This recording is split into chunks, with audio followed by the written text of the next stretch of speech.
magandang tanghali mga idol. Bali, nandito pa rin tayo sa bayan ng Roxas mga idol.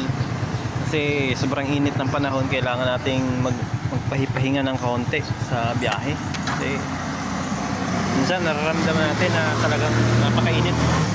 Bali, nandito tayo ngayon sa capital ng Roxas mga idol. Yan, hindi lang makita sa likod. Yan, capital. Wow! Talian mga idol. Nice. Napakaganda na nga pala dito sa bayan ng Roxas mga idol. At alam nyo, sa napansin ko dito sa bayan ng Roxas, meron dito sa loob ng bayan na 3 triangle mga idol. Bali 4. Pwede na! Triangle papunta ng Mansalay, triangle Poblacion, Roxas. Tapos dun sa bayan may triangle pa rin.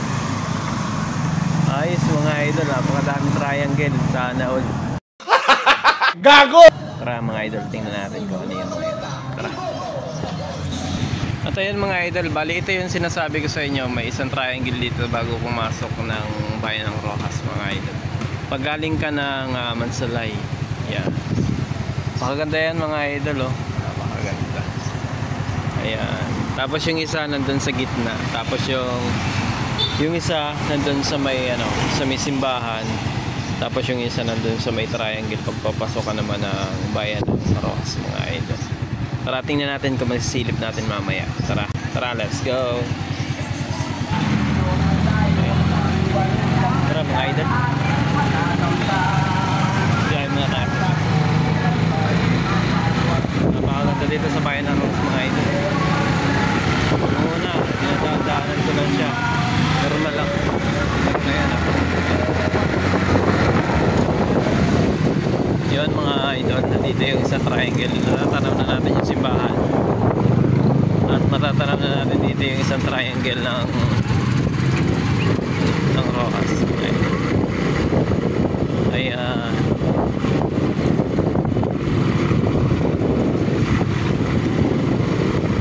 Yan ang mga idol, napakaganda.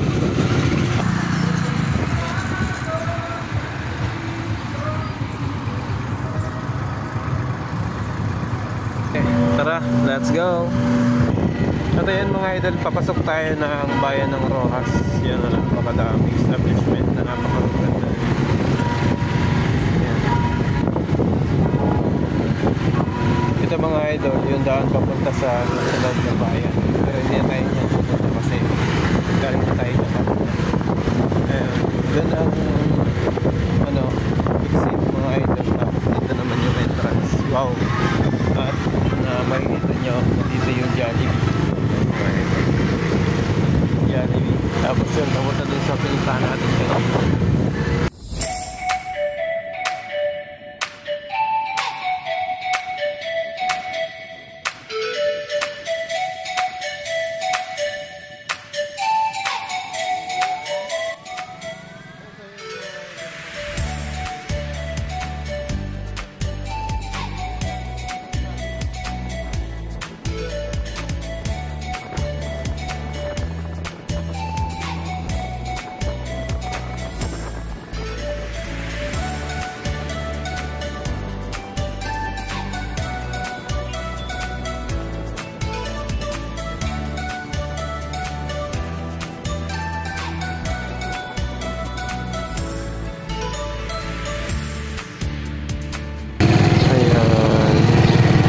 Diba? Ang ganda mga idol, napakalinis. Ayan mga idol, napakalinis. Nag-helmet na tayo kasi bawal tayong lumagpas sa bayan ng Roxas na wala tayong helmet kasi uuliin